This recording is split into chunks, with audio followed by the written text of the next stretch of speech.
Hello दोस्तों। बहुउद्देशीय नदी घाटी परियोजना सभी परीक्षाओं के लिए बहुत ही महत्वपूर्ण, जिसमें हम डिस्कस करने वाले हैं सभी महत्वपूर्ण बांध परियोजना। इसमें आपकी दामोदर घाटी परियोजना, भाखड़ा नागल कोशी परियोजना, रिहंद, चंबल, हीराकुंड, ये सभी महत्वपूर्ण परियोजनाओं को हम डिस्कस करने वाले हैं। और इनसे संबंधित जो इम्पोर्टेंट फैक्ट है जो परीक्षाओं में पूछे जाते हैं उनको भी डिस्कस करने वाले हैं। तो जुड़ जाइए हमारे साथ और रट लीजिए इन सभी को, क्योंकि ये बहुत ही इम्पोर्टेंट हैं। साथ ही अगर आप हमारे चैनल पर नए हैं तो अभी सब्सक्राइब कीजिए हमारे यूट्यूब चैनल सक्सेस रथ को। तो चलिए शुरू करते हैं। आज हम बात कर लेते हैं बहुउद्देशीय नदी घाटी परियोजना की। तो इसके नाम में ही छिपा हुआ है। बहु का मतलब होता है बहुत, बहु का मतलब होता है बहुत, उद्देश्य नदी घाटी, और परी का मतलब होता है पर, और योजना का मतलब होता है योजना बनाना। ठीक है, योजना बनाना। तो इससे क्या सिद्ध होता है कि बहुत सारे उद्देश्य यानी नदी के ऊपर, नदी घाटी के ऊपर बनाई गई योजना ही बहुउद्देशीय नदी घाटी परियोजना कहलाती है। मतलब नदी के ऊपर बनाई गई एक योजना जिससे बहुत से उद्देश्यों की पूर्ति हो, वही क्या कहलाती है? बहुउद्देशीय नदी घाटी परियोजना। अब इसको अगर सही भाषा में पढ़ा जाए तो कहा है कि जब किसी नदी का जल रोक कर बहुत बड़ी मात्रा में जल को एकत्र किया जाता है, जिससे बहुत सारे उद्देश्य की पूर्ति की जाती है, बहुउद्देशीय परियोजना कहलाती है। अब देखिए बहुत सारे उद्देश्य क्या हो सकते हैं, जैसे सिंचाई करना, ठीक है, दूसरा जल विद्युत पैदा करना, तीसरा मछली पालन और पर्यटन का विकास करना। अब देखिए मान लीजिए ये हमारी नदी है, ठीक है, ये नदी प्रवाहित हो रही है, हमने यहाँ पर एक डैम लगा दिया, ठीक है। अब क्या होगा कि ये जो नदी है, नदी का जो ये पानी है ये यहाँ पर एकत्र हो जाएगा, ठीक है। अब एकत्र हो जाएगा, उसके बाद क्या होगा, हम इससे नहर काट सकते हैं जिससे कि इसके आसपास के इलाकों को पानी की मुहैया। तो इसका एक उद्देश्य तो होगा सिंचाई करना। दूसरा जल विद्युत, यहाँ पर हमने ये जो डैम बनाया है इसका जल जो है वो नीचे गिरेगा और यहाँ पर क्या होगा, हम विद्युत पैदा करने वाले संयंत्र लगा देंगे। तो इससे क्या होगा, इससे हमारी जल की विद्युत भी पैदा होगी। दूसरा, जब ये यहाँ पर हमने जलाशय एकत्र किया है, इससे नहर बनाई है, तो हम यहाँ पर क्या करेंगे, यहाँ पर मछलियाँ पालन कर सकते हैं। दूसरा, जब इस तरीके से झरने या झील होती हैं तो वहाँ पर हम नौकायान प्रतियोगिता या नौका चला सकते हैं, कुछ इस तरीके से पर्यटन स्थल बना सकते हैं। तो इस प्रकार एक नदी से हमने बहुत सारे उद्देश्य की पूर्ति की है, इसीलिए हम इनको बोलते हैं नदी घाटी यानी बहुउद्देशीय नदी घाटी परियोजना। अब आगे बात करते हैं, जो आगे हम पढ़ने वाले हैं, डिस्कस करने वाले हैं, ये है हमारी महत्वपूर्ण नदी घाटी परियोजना। बहुत सारी नदी घाटी परियोजना है, लेकिन इनमें से हमारी निम्नलिखित जो प्रमुख परीक्षाओं में पूछी जाती हैं वो दामोदर घाटी परियोजना, भाखड़ा नागल परियोजना, कोसी परियोजना, रिहंद बांध परियोजना, चंबल बांध परियोजना, हीराकुंड बांध परियोजना, इंदिरा गांधी नहर परियोजना, टिहरी बांध परियोजना, नर्मदा बांध परियोजना, सरदार सरोवर परियोजना और केन बेतवा लिंक परियोजना। ये हमारी बहुत ही इम्पोर्टेंट हैं जो परीक्षाओं में पूछे जाते हैं। तो एक एक का अब हम डिस्कस कर लेते हैं। सबसे पहले हम बात करते हैं दामोदर घाटी परियोजना। दामोदर घाटी परियोजना, तो दामोदर की बात करते हैं तो दामोदर नदी जो है छोटा नागपुर पठार से निकलती है और ये हुगली में मिल जाती है, ठीक है। झारखंड और पश्चिम बंगाल में ये नदी बहती है, ठीक है। इसको बंगाल का शोक भी कहा जाता है, ठीक है। बिहार का शोक आपने पढ़ा होगा, लेकिन पहली बार आपको पता कि बंगाल का शोक किसे नदी को कहा जाता है। वेरी वेरी इंपॉर्टेंट प्रश्न है। तो बंगाल का शोक इसे कहा जाता है। किसको? दामोदर घाटी, दामोदर नदी को। अब ये इसे बंगाल का सूप क्यों कहा जाता है? क्योंकि मानसून काल में वर्षा कहाँ होती है? छोटा नागपुर पठार में। और बाढ़ कहाँ आती है? ये आती है पश्चिम बंगाल में। ठीक है, मान लीजिए ये हमारा क्या है? ये है हमारा छोटा नागपुर पठार और ये पश्चिम बंगाल है। तो इस प्रकार ये नदी प्रवाहित होती है। तो जब मानसून काल होता है तो बारिश जो है यहाँ पड़ती है। ठीक है, और उस बारिश से, क्योंकि ये नदी में पानी प्रवाहित होता है, तो ये कई धाराओं में इस तरीके से प्रवाहित हो जाए। इस तरीके से ये जो पश्चिम बंगाल है ये पूरी बाढ़ की चपेट में आ जाता है। इसीलिए यहाँ पर इसको बंगाल का शोक कहा जाता है, दामोदर नदी को। ठीक है, तो इस समस्या से निजात पाने के लिए एक कॉरपोरेशन की, यानी कि एक निगम की स्थापना की गई, जिसको हम दामोदर वैली कॉरपोरेशन यानी दामोदर घाटी निगम कहा जाता है। ठीक है, दामोदर दामोदर घाटी निगम। ठीक है, इसकी स्थापना 1948 में की गई थी और इसकी स्थापना करने का उद्देश्य था कि जो इस समस्या से बचाने के लिए, जो बाढ़ की समस्या आती है उससे बचाने के लिए इस कॉरपोरेशन की स्थापना की गई थी। और इसी कॉरपोरेशन के द्वारा यहाँ पर 8 बांध बनाए गए थे, जिनमें से प्रमुख हैं एक तो मेथान, कोनार, तेलिया और पाचेथिल। ये आपसे प्रश्न में पूछा जाता है। और देखिए, ये जितने भी बांध बनाए गए हैं उनका मैं एक और अलग वीडियो बनाऊंगा, जिसमें मैं आपको उन सभी राज्य में कौन सा बांध है प्लस उससे संबंधित और इस वीडियो से संबंधित प्रश्न मैं उस वीडियो में कवर करूंगा। ठीक है, तो आगे बात करते हैं। ये है टेनिस वैली कॉरपोरेशन। ठीक है, यानी कि एक टेनिस नदी है, यूएसए में एक टेनिस नदी है, उसी वहां पर ये कॉरपोरेशन बनाया गया था, टेनिस वैली कॉरपोरेशन। क्योंकि टेनिस नदी जो है यूएसए में बहुत अधिक बाढ़ लाती है और उसी की देख रेख में भारत में भी दामोदर वैली कॉरपोरेशन जो है टीवीएस के उद्देश्य से ही बनाई गई थी। ठीक है, आगे बात करते हैं। आगे जो है हमारी ये है भाखड़ा नागल बांध परियोजना।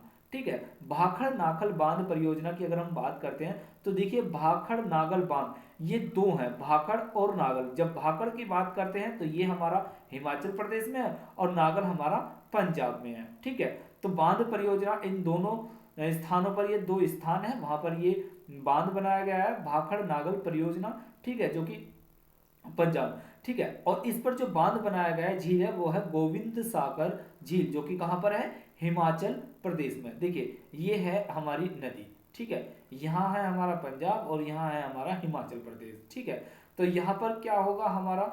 यहाँ है हमारा नागल। ठीक है, यहाँ है हमारा नागल और यहाँ है हमारा भाखड़ा। ठीक है, और इस तरीके से यहाँ पर जल रोका गया है और यहाँ पर जल रोका गया है इस नदी का। ठीक है, और यहाँ पर जो जलाशय बना है इस तरीके से, उसको कहा गया है गोविंद सागर झील। ठीक है, दूसरा फैक्ट है, ये क्वेश्चन बहुत ही इंपॉर्टेंट है और पूछा भी जाता है। भाखड़ा बांध दुनिया का सबसे ऊंचा बांध है, जिसकी ऊंचाई लगभग 226 मीटर है।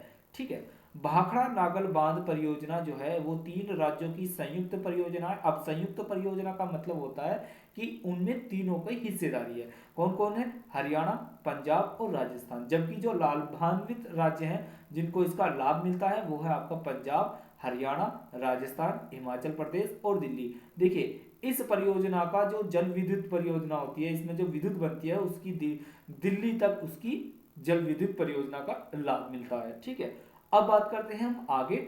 आगे है हमारी कोसी नदी। ठीक है, तो कोसी परियोजना की बात करते हैं तो कोसी नदी का जो उद्गम स्थल है वो है नेपाल और ये तिब्बत के पठार से निकलती है और बिहार के भागलपुर जिले में जो है ये जाकर गंगा में मिलती है। ठीक है, इसको बिहार का शोक कहा जाता है। बंगाल का शोक किसको कहा जाता है? दामोदर नदी को। जबकि बिहार का शोक किसको कहा जाता है? कोसी नदी को। ठीक है, ये हिमालय से लाए जो अवशेष हैं उनको क्या करती है? देखिए, ये है हमारा हिमालय। ठीक है, यहाँ है हमारा क्या नाम है? बिहार। ठीक है, तो कोसी नदी क्या करती है? यहाँ से हिमालय से निकलती है और जब ये यहाँ से तीव्र ढाल से बहती है, लेकिन जब ये मैदानी क्षेत्र में आती है तो ये इस तरीके से तितर बितर हो जाती है, यानी कि अपने जल को जो है ये इस तरीके से कई धाराओं में प्रवाहित करती है, जिसके कारण जो हिमालय से जो अवशेष लेकर आती है उसको ये यहाँ पर जमा कर देती है। इसके कारण यहाँ पर क्या हो, एक दलदली स्थान बन जाता है। इसी कारण यहाँ पर बाढ़ जैसी समस्या आती है और इसी कारण ही बिहार का शोक कोसी नदी को कहा जाता है। अब इसमें भी क्या हुआ, इस समस्या से निजात पाने के लिए नेपाल के हनुमान नगर जिले में एक बांध बनाया गया है और उसका निर्माण किया गया है जिससे कि इस समस्या से छुटकारा मिल सके। ठीक है, तो उसका क्या नाम है, हनुमान नगर बैराज। ठीक है, अब बात करते हैं कि बहुउद्देशीय घाटी परियोजना, तो इसमें बैराज बना दिया, तो इसी से ही यहाँ पर भी पर्यटन हो गए, सिंचाई हो गई, जल विद्युत हो गई, ये सारी सुविधाएं भी यहाँ से ली जाती है। ठीक है, आगे बात करते हैं, चौथी है हमारी रिहंद बांध परियोजना, वेरी वेरी इंपॉर्टेंट, बहुत ही इंपॉर्टेंट है रिहंद बांध परियोजना। रिहंद क्या है, रिहंद नदी जो है वो सोन की सहायक नदी है। ठीक है, यह अमरकंटक चोटी से निकलती है और बिहार में जाके ये गंगा में मिल जाती है। ठीक है, उत्तर प्रदेश राज्य का एक जिला है सोनभद्र और सोनभद्र जिले में ही रिहंद बांध बनाया गया है और इस बांध के पास ही गोविंद बल्लभ पंत सागर है। देखिए ये नदी है और नदी पर जब हम बांध लगाते हैं तो यहाँ पर जलाशय बनता है और इसको हम बोलते हैं जलाशय, और यहाँ पर ये क्या है, बांध। तो बांध कौन सा है, सोनभद्र जिले में यह है रिहंद बांध, और यहाँ पर जो जलाशय बना है उसको बोलते हैं गोविंद बल्लभ पंत सागर झील। ठीक है, यह भारत की सबसे बड़ी मानव निर्मित झील है, यानी कि कृत्रिम आर्टिफिशियल झील है, आर्टिफिशियल लेक। तो वेरी वेरी इंपॉर्टेंट है क्योंकि भारत की सबसे बड़ी मानव निर्मित या कृत्रिम झील कौन सी है, गोविंद बल्लभ पंत सागर झील। ठीक है, इसे ओबारा बांध भी कहा जाता है। अब इसे ओबारा बांध क्यों कहा जाता है, क्योंकि सोनभद्र के जो ओबारा क्षेत्र है इसको, ये वहां पर स्थित है और इसी होने के कारण ही इसको ओबारा बांध परियोजना भी कहा जाता है, ओबारा बांध भी कहा जाता है। ठीक है, और ये उत्तर प्रदेश और मध्य प्रदेश की सीमा बनाती है। ठीक है, आगे बात करते हैं, आगे है हमारी, नेक्स्ट है हमारी चंबल बांध परियोजना। देखिए चंबल बांध परियोजना बहुत ही इंपॉर्टेंट है। चंबल नदी मालवा पठार से निकलती है और निकलकर ये यमुना नदी में इटावा के पास जाकर मिल जाती है। ठीक है, तो इटावा के पास जाकर ये मिल जाती है। चंबल नदी के पानी का जो उपयोग करने के लिए इस पर 3 बांध बनाए गए हैं, और कौन कौन से प्रमुख बांध हैं, जवाहर सागर बांध जो कि राजस्थान में है, दूसरा है राणा सागर जो कि राजस्थान में है, और तीसरा है गांधी सागर जो कि मध्य प्रदेश में है। ठीक है, तो जवाहर सागर, राणा प्रताप सागर और गांधी सागर बांध ये इस प्रकार 2 राज्य में है। चंबल परियोजना मध्य प्रदेश और राजस्थान की संयुक्त परियोजना है। ठीक है, तो कौन से राज्यों की, मध्य प्रदेश और संयुक्त राजस्थान की। ठीक है, आगे बात करते हैं, अगली है हमारी हीराकुंड बांध परियोजना, वेरी वेरी इंपॉर्टेंट। इससे संबंधित एक प्रश्न आपको अधिकांश परीक्षाओं में देखने को मिलता है। अगर बात करते हैं हीराकुंड की, तो ये उड़ीसा में महानदी पर हीराकुंड बांध का परियोजना का निर्माण किया गया है, और महानदी उड़ीसा को शोक कहा जाता है। ठीक है, तो देखिए अभी आपने क्या पढ़ा है, बंगाल का शोक कोसी नदी, ठीक है, यानी सॉरी बिहार का शोक कोसी नदी, बंगाल का दामोदर, और ये है महानदी, इसको उड़ीसा का शोक कहा जाता है। ठीक है, वेरी वेरी इंपॉर्टेंट। क्यों, क्योंकि ये बाढ़ लाने के कारण, वही जैसा सभी में है ऐसा यहाँ पर भी कारण है। ठीक है, इसीलिए इसके चलते यहाँ पर बहुउद्देशीय नदी घाटी परियोजना के तहत हीराकुंड बांध परियोजना बनाई गई, और ये दुनिया का सबसे लंबा बांध है। ठीक है, दुनिया का सबसे लंबा बांध है, जिसकी औसतन ये 4,801 मीटर यानी कि लगभग 5 किलोमीटर लंबा है। ठीक है, आगे बात करते हैं, आगे है हमारी इंदिरा गांधी नहर परियोजना, वेरी वेरी इंपॉर्टेंट, राजस्थान के लिए और राजस्थान वालों के लिए बहुत ही इंपॉर्टेंट।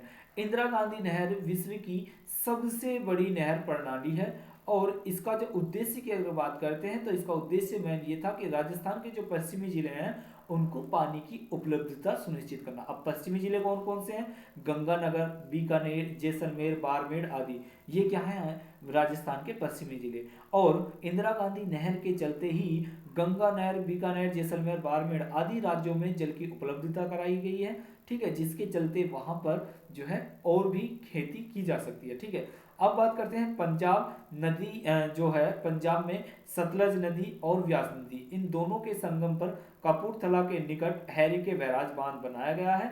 ठीक है, और इस हैरी के बैराज बैंड से ही एक नहर निकाली गई है जिसको हम फीडर नहर बोलते हैं राजस्थान में, और इस फीडर नहर से ही इंदिरा गांधी नहर को जल की आपूर्ति कराई जाती है। ठीक है, देखिए मेन इंपॉर्टेंट फैक्ट क्या है, थार मरुस्थल है राजस्थान में, लेकिन थार मरुस्थल के कारण भी यहाँ पर कपास की खेती की जाती है। ठीक है, क्यों? क्योंकि यहाँ पर जो आपकी इंदिरा गांधी नहर है उससे जल की उपलब्धता कराई गई है पश्चिमी जिलों में। ठीक है, आगे बात करते हैं, आगे है हमारी टिहरी बांध परियोजना। ठीक है, टिहरी बांध परियोजना, टिहरी बांध परियोजना उत्तराखंड में उत्तराखंड राज्य में स्थित है। ये भागीरथी और भीलगाना नदी के संगम पर बनाया गया है। ठीक है, यानी कि भागीरथी और भीलगाना नदी आ रही है, वहां पर ये बांध बनाया गया है। अगला पॉइंट है टिहरी बांध जो है भूकंप स्केल 5 के अंतर्गत आता है। अब देखिए भूकंप स्केल क्या है, 1 2 3 4 और 5। ठीक है, एक को तो वास्तव में हटा दिया गया है, 2 3 4 और 5, जो पांचवा है वो सबसे संवेदनशील क्षेत्र माना जाता है। ठीक है, तो जो टिहरी बांध है वो संवेदनशील 5 के अंतर्गत आता है। ठीक है, यानी कि भूकंप 5 जोन के अंतर्गत आने वाले क्षेत्र अगर भारत की बात की जाए तो इसमें पूरा संपूर्ण हिमालय आता है, इसमें पूरा हमारा उत्तर जो पूर्वी उत्तर भारत है वो आता है, नेपाल और बिहार के जो सीमावर्ती क्षेत्र हैं वो आते हैं, प्लस गुजरात का कच्छ आता है। और गुजरात का जो कच्छ है उसके जो वहां पर एक भुज भुज आया था। ठीक है, भुज भूकंप आया था जो कि रिएक्टर 5 स्केल के बराबर आया था। ठीक है, उससे काफी नुकसान हुआ था। आगे बात करते हैं, हमारी है नर्मदा घाटी परियोजना। ठीक है, तो नर्मदा घाटी परियोजना की अगर बात करते हैं, नर्मदा घाटी परियोजना भारत की 5वीं सबसे लंबी नदी है। ठीक है, नर्मदा जो नदी है वो भारत की 5वीं सबसे लंबी नदी है। पहले स्थान पर गंगा, गोदावरी, कृष्णा, यमुना और उसके बाद आती है नर्मदा नदी। अरब सागर में गिरने वाली भारत की सबसे लंबी नदी है। ठीक है, इसका जलग्रहण क्षेत्र की अगर हम बात करते हैं, मध्य प्रदेश में 86%, गुजरात में 12% और महाराष्ट्र में केवल 2% इसका जलग्रहण क्षेत्र है। नर्मदा घाटी जो नदी घाटी परियोजना है इसके कारण इसमें अनेक बांध बनाए गए हैं, जिसमें से प्रमुख कौन सा है, एक तो है नर्मदा सागर परियोजना, नर्मदा नदी पर है, औकेश्वर परियोजना, माहेश्वर परियोजना और सरदार सरोवर परियोजना जो कि मध्य प्रदेश में, और एक केवल जो सरदार सरोवर परियोजना है ये आपकी गुजरात में है। आगे बात करते हैं, आगे है हमारा सरदार सरोवर परियोजना। सरदार सरोवर परियोजना की अगर हम बात करते हैं तो ये 4 राज्यों की संयुक्त परियोजना है, मध्य प्रदेश, महाराष्ट्र, गुजरात और राजस्थान। ठीक है, इससे लाभान्वित राज्य हैं, एक तो गुजरात है और एक इसका गुजरात सर्वाधिक लाभान्वित है, और जिसमें सबसे कम होती है वो होती है आपकी मध्य प्रदेश सबसे कम लाभान्वित है। देखिए मध्य प्रदेश कम लाभान्वित है, इसका मैं आपको बता दूं कि ये जो बांध है सरदार सरोवर, इसमें क्या हुआ, यहाँ पर बांध लगा दिया गया था और यहाँ पर जो है इस तरीके से जल बहुत ज्यादा भर गया था। ठीक है, जिसके कारण वनस्पति जीव जंतु जो है काफी दब गए थे, और इसी के परिणाम स्वरूप जो है यहाँ पर एक आंदोलन कराया था। ठीक है, नदी घाटी परियोजना। ठीक है, नदी घाटी परियोजना, नर्मदा बचाओ योजना। ठीक है, नर्मदा बचाओ आंदोलन।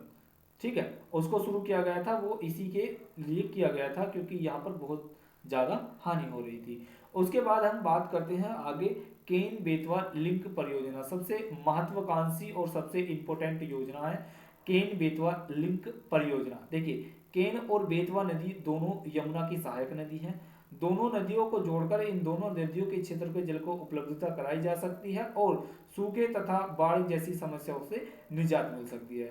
नदी जोड़ो परियोजना को अमृत क्रांति कहा जाता है, इसका नाम दिया गया है। अब देखिए मैं आपको ये थोड़ा सा समझा दूं, ये हमारे भारत की स्थिति है, उत्तर में जल की उपलब्धता है।